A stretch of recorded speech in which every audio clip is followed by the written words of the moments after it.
Welcome students, मैं अविनाश आप लोगों के बीच फिर से एक वोकैब सीरीज लेकर आया हूँ जो कि आपका 15 वर्ड सीरीज का 46th सीरीज होगा। पिछला सीरीज 45 में आपने कुछ देखा था कॉम्बिनेशन, उसी तरह से 15 वर्ड आपके पास हैं और जो ये 12th नंबर आपके पास है कैरी द बॉल, उसी कैरी से रिलेटेड कुछ मैंने यहाँ पे आपको एक मैचिंग टेबल भी दिया है जिसका भी डिस्कशन हम लोग करेंगे, जिसको हम IQ सीरीज का नाम देते थे। शायद 18 हो चुका था, ये 19वां सीरीज हम लोग ऐड कर सकते हैं। तो चलिए सबसे पहले हम पहला शब्द जो है OWS राउंड का वहां से शुरू करते हैं। आप लोगों के लिए थोड़ा आपको डिफिकल्ट लग रहा होगा लेकिन चीज़ों को आसान बनाएंगे। देखिए यहाँ से समझिएगा, काफ़ी बार ये क्वेश्चन आपके पास है जो कि फिल इन द ब्लैंक्स में भी आया हुआ है और OWS में भी आया हुआ है। WREATHE, अगर ई हटा दीजिए तो कुछ और हो जाता है और ई ऐड कर दीजिए तो कुछ और हो जाता है। यानी कि अगर हम इसमें ई ऐड नहीं करते हैं, ठीक है, तो ये आपके पास वर्ब टर्म है और जब ई ऐड कर देते हैं तो नाउन टर्म है। हिंदी क्या होता है? फूलों का गुलदस्ता बनाना, ठीक है, फूलों का गुलदस्ता बनाना।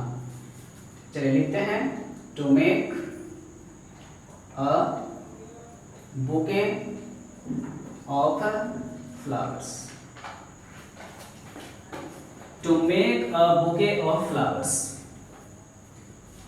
ठीक है, अब आगे चलते हैं। नेक्स्ट वर्ड आपको जो सेकेंड मुझे समझाना है, थोड़ा सा आपको लग रहा होगा कि WOE उदास जैसा वर्ड है, अपने आप में उच्चारण भी नहीं इसका पूरा कंप्लीट होता है, यानी अपने आप में ही ये वर्ड जो है वो कंप्लीट नहीं है, विकसित नहीं है, उदास उदास सा वर्ड है। तो चलिए उसी को हम लोग लिखते हैं। इसका डायरेक्ट साइनो पहले याद करो, SORROWFUL, ठीक है। सॉरोफुल एडजेक्टिव हो गया, अब स्टेट नाउन बनाना चाहते थे तो बस इतना ही लिखो। अब इसको डिफाइन करते हैं, अगर आप डेफिनेशन थोड़ा सा खींचते हैं तो क्या होगा? इंटेंस हो जाएगा, यानी बहुत ज्यादा। और किस सेंस में यूज कर रहे हैं? निराशा के सेंस में, ठीक है, निराशा के सेंस में। तो इंटेंस सॉरो, आप इसको क्या कर सकते हैं? फुलनेस लिख सकते हैं। इंटेंस सॉरोफुलनेस यानी बहुत ज्यादा उदासी। WOE का मतलब सीधे याद करना है, बहुत ज्यादा उदासी। और ये सब नए नए OWS के श्रेणी में कुछ एग्जाम्स जो पढ़े हैं फिलहाल 2017-18 के बाद, उन सभी में ये क्वेश्चंस देखने को मिले हैं। चलिए अब देखिए नेक्स्ट वर्ड आपको सिखाते हैं। कुछ वर्ड स्टूडेंट सोच रहे होंगे कि WISH हम लोग सुने थे, इच्छा, लेकिन WIST कैसे आ गया, है ना? और उसके बाद NESS लगने की वजह से ये टर्म क्या हो चुका है? एब्स्ट्रैक्ट नाउन हो चुका है, यानी भाववाचक संज्ञा हो चुका है। तो इसको भी वैसे ही लिखते हैं। भाववाचक संज्ञा का मतलब अवस्था भी होता है, स्टेट ऑफ अनलाइकनेस बाय समवन। इसको हिंदी में कहते हैं अरुचि अवस्था, ऐसी अवस्था जिसमें चीजें हमें पसंद नहीं आती है। तो विस्टफुलनेस नेगेटिव वर्ड है जो कि आपका विस्ट से लगेगा कि पॉजिटिव सेंस था, लेकिन विस्ट नहीं, विस्ट है और ये नेगेटिव वर्ड है। तो विस्टफुलनेस यानी स्टेट ऑफ अनलाइकनेस, ठीक है, ना पसंद की अवस्था या अरुचि अवस्था। डिफिकल्ट राउंड रहेगा क्योंकि इजी वर्ड हम लोग पहले ही कर चुके हैं। ये 46 सीरीज चल रहा है तो हम लोगों के पास अब वर्ड वही सब बचेंगे ना जो थोड़ा कॉम्प्लेक्स होंगे। चलिए कोई ना, धीरे धीरे याद हो जाएगा। वायर पुलर, देखो पुलर से ही पता चल रहा है कि कोई आदमी होगा खींचने वाला, और वायर से ही पता चल रहा है कि क्या चीज? तार। तो क्या होता है ना कि कोई आदमी, एक अच्छा आयोजन चल रहा था, मान लेते हैं नवरात्रि का वो जो डांडिया खेलते हैं वो चल रहा था, और उसी बीच किसी ने आके वायर खींच दिया और पूरा इलेक्ट्रिक लाइट क्या हो गया? डिस्टर्ब। तो वही होता है कि किसी भी इवेंट को जो आदमी क्या करता है? एक्ट करता है, मतलब कि नेगेटिव सेंस में उसको कहते हैं। तो चलिए लिखते हैं, a person who disturbs an event, या ऑनगोइंग इवेंट भी दे सकता है। तो हिंदी क्या होगा? वायर पुलर का मतलब हो जाएगा आपके पास में काम बिगाड़ने वाला आदमी, आयोजन बिगाड़ने वाला आदमी। इसलिए हिंदी नहीं बता रहे क्योंकि हिंदी बड़ा है, अब हिंदी खुद ही समझ के लिख सकते हो। आयोजन बिगाड़ने वाला आदमी। आप लोगों ने इडियम्स पढ़ा था, याद है? A dog in the manger, party बिगाड़ने वाला, उसी सेंस में याद रखना कि पार्टी में कुत्ता घुस गया, सारा मीट और मटन चिकन सब जूठा कर दिया, पार्टी बिगाड़ दिया, वही सेंस में है। अब देखो, मुझे लगता है 5 नंबर जो है वो हम अक्सर मूवी के सबटाइटल में नीचे लिखाते हुए सुनते हैं, है ना, कि जब हेरा फेरी मूवी आया था उसमें दिखाया गया कि गरीब थे तीनों और तीनों राजा बन गए थे अचानक से। तो यही होता है विंडफॉल। विंड मतलब हवा, फॉल मतलब गिरना, हवा के झोंके की तरह गिरना, लेकिन क्या, समझ गए? धन वर्षा, इसको हिंदी में ही कहते हैं धन वर्षा, अचानक की धन वर्षा। क्या हो जाता है? Sudden gain of wealth. अचानक से धन वर्षा को ही क्या कहा जाता है? विंडफॉल कहा जाता है। ठीक है, तो ये था आपके पास OWS का 5 कॉम्बिनेशन, जो थोड़ा मुश्किल लगा था स्टार्टिंग टाइम में, फिर धीरे धीरे आसान हो गया। बायर कूलर, बायर से याद करा दिया मैंने आपको, विंडफॉल आपको मैंने मूवी का एग्जांपल दे दिया है। ये दोनों टर्म एक ही जैसा है, ये आपका फ्लो से रिलेटेड है। चलिए अब हम लोग फ्रेजल वर्ब राउंड में आते हैं। बहुत इजी फ्रेज आज का है। देखो, पीट मतलब पीटना कौन नहीं जानता है? चाहे किसी बच्चे को पीटना हो या ड्रम को पीटना हो।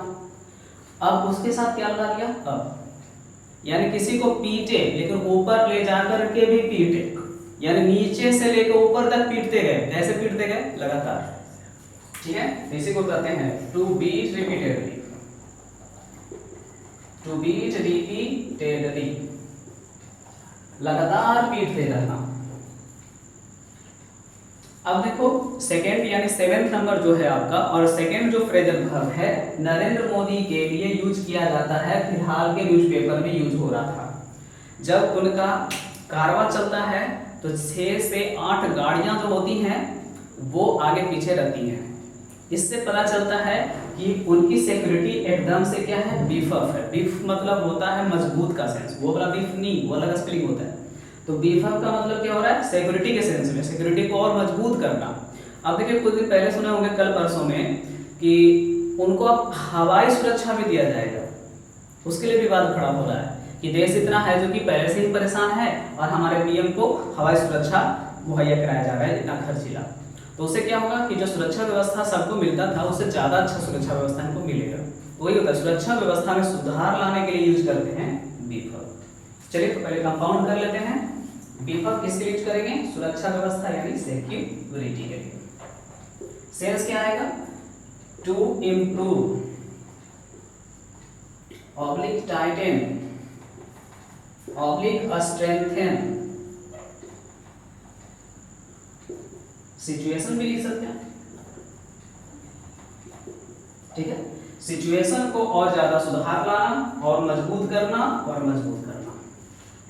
ठीक है, तो beef up the security shortcut अगर याद कर लो तब तो फिर बोनस हो गया, फिर तो आपको ये याद रखने का टेंशन ही नहीं रहेगा। चलो, अगर आप लैपटॉप पर कंप्यूटर चलाते हो भाईजान तब तो आपको पता होगा, तब तो मुझे पढ़ाने की जरूरत नहीं है। जैसे sign in, sign out, log in, log out, उसी तरह है आपका बूट अप। तो एक कंप्यूटर सिस्टम में कैसे यूज होता है देखिएगा। जैसे इसको ऐसे याद कर सकते हो, कंप्यूटर सिस्टम की बात कर रहा हूँ, लैपटॉप कम, कि कंप्यूटर को ऑन करने से पहले आपको मेन वर्जन ऑन करना होगा, सीपीयू कनेक्ट होगा तो सीपीयू ऑन करना होगा, फिर आपका जो है यूएसबी से कनेक्ट करके लैपटॉप या कंप्यूटर जो आपका है वो आपको ऑन करना होगा। ये 3 प्रोसेस है, यानी ऑपरेटिंग सिस्टम के माध्यम से कंप्यूटर को ऑपरेट करना। चलिए क्या करना पहले? ऑपरेट करना कंप्यूटर, इतना ही याद रखो।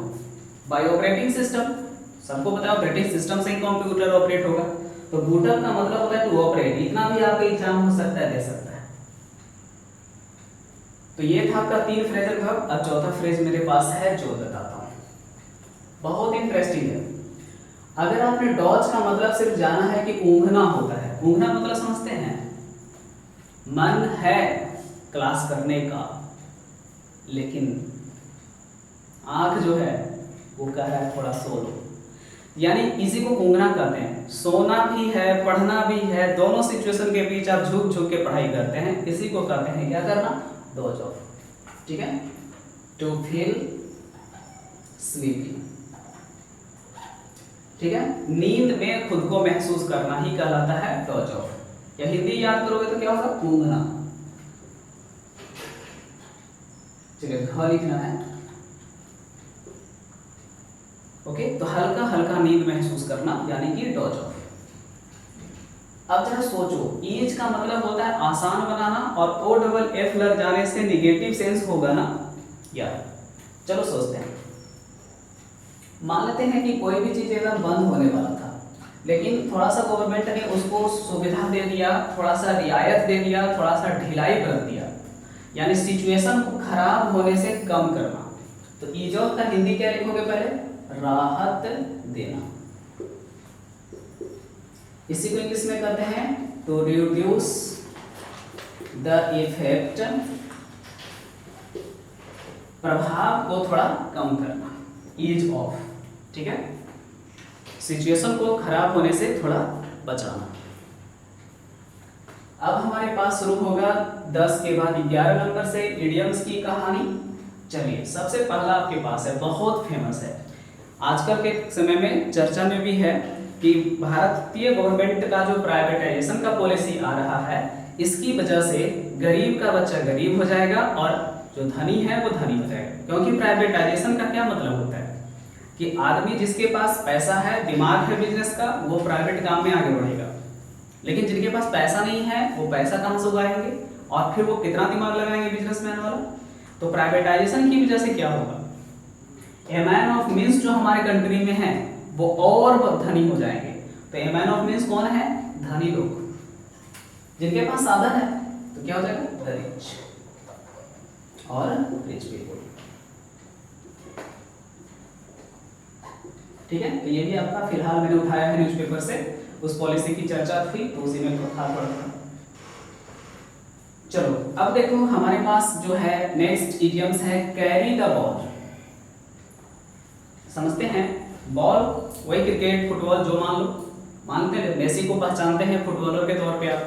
तो क्या होता है कि जब उसके पास बॉल आ जाता है ना, तो 15 मिनट 10 मिनट तक ना किसी दूसरे फुटबॉल खिलाड़ी को तो बॉल देता ही नहीं है, यानी उस बॉल पे वो क्या ले लेता है, चार्ज, कंट्रोल, नियंत्रण। तो कैरी द बॉल का मतलब होता है चार्ज हाथ में लेना, to take charge, oblique control, नियंत्रण हाथ में लेना। चलिए हो गया। अब देखो नेक्स्ट में आपके पास कैरी से ही रिलेटेड एक मैचिंग टेबल है, जिसको IQ 19 का नाम आप दे देना तो बेहतर होगा। तो ध्यान देना, कैरी आउट तो फ्रेजल वर्ब है, इडियम्स नहीं है, फ्रेजल वर्ब है, और ये तब यूज करना होता है ना जब कोई नई पॉलिसी, कानून, व्यवस्था सरकार लाती है और हमारे ऊपर उसे लागू करने का जोर होता है। तो कैरी आउट क्या चीज को करना होता है, रूल्स वगैरह को। तो उसके अकॉर्डिंग क्या होगा आंसर, डी। क्या करना, अनुपालन करना या लागू करना। तो एक का आंसर डी मैच करो। हिंदी क्या होगा, लागू करना। एग्जीक्यूट कर सकते हो, अप्लाई भी कर सकते हो, अवॉइड बाई भी कर सकते हो, है ना, इसके सेंस में आप यूज कर सकते हो, एग्जीक्यूट, अप्लाई या अवॉइड बाई। चलो ये तो था पहला आपका मैचिंग टेबल का। दूसरा देखो, ये मैंने लगता है पिछले क्लास में पढ़ाया था ना, कैरी है कैन। कैन मतलब सकना यानी कैपेसिटी से रिलेटेड है, रिस्पांसिबिलिटी से रिलेटेड है, रिस्पांसिबिलिटी कंधों पे लेके चलना यानी टू टेक रिस्पांसिबिलिटी। आपको याद होगा पिछले क्लास से ही, तो आंसर हो गया सी।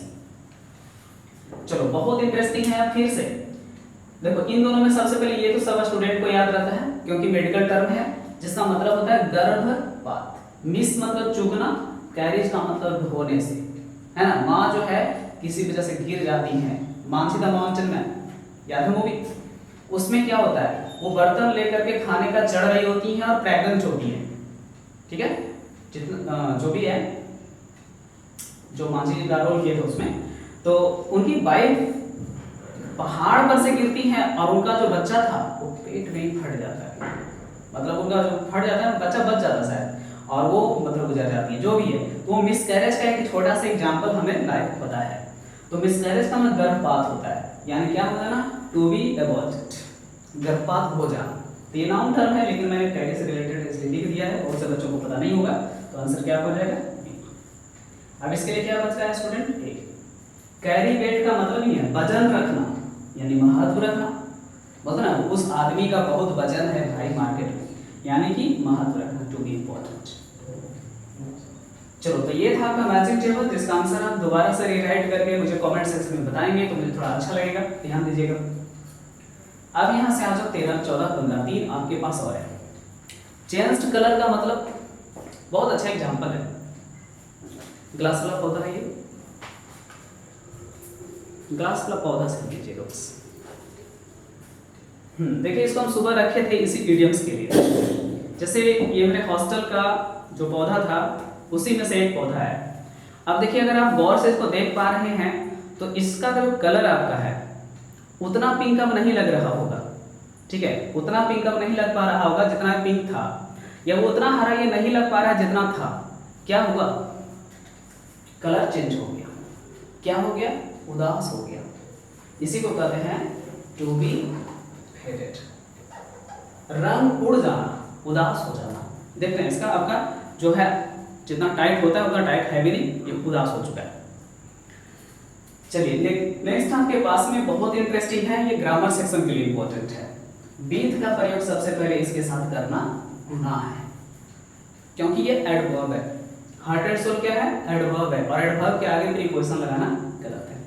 तो हार्ट एंड सोल का मतलब है कि आप दिल और आत्मा से किसी चीज के प्रति समर्पित हैं, यानी इसका मतलब होता है दिल से समर्पित। इंग्लिश क्या होगा, डिवोटेडली, ठीक है, हिंदी क्या होगा, समर्पित ढंग से। तो देखो, से का मतलब ही हो गया एडवर्ब ऑफ मैनर हो चुका है, इसलिए प्रीपोजिशन लगाना रॉन्ग होगा। चलो, इन द लाइमलाइट, जैसे अभी फिलहाल आप सोच रहे होंगे कि जब कोविड-19 का समझ रहे हैं एंटीडोट बनाने की बात आ रही है, तो क्या रसिया आगे चल रहा है, उसकी चर्चा हो रही है, तो उसके अकॉर्डिंग क्या होगा कि वो लाइमलाइट में चल रहा है, चर्चा में चल रहा है, तो इसका हिंदी होगा चर्चा में। अब इसी को इंग्लिश में क्या कर सकते हैं, प्रोमिनेंट कर सकते हैं, प्रोमिनेंट इन द मार्केट, है ना, इन द मार्केट, मार्केट में है, प्रोमिनेंट है तो चर्चा में। तो ये था आपका 46th सीरीज। तो चलिए, आज का सेशन हम लोग यहाँ पे समाप्त करते हैं, और नेक्स्ट वीडियो सेशन के लिए आप लोग अपना इस चैनल पे कंटिन्यू बने रहिए।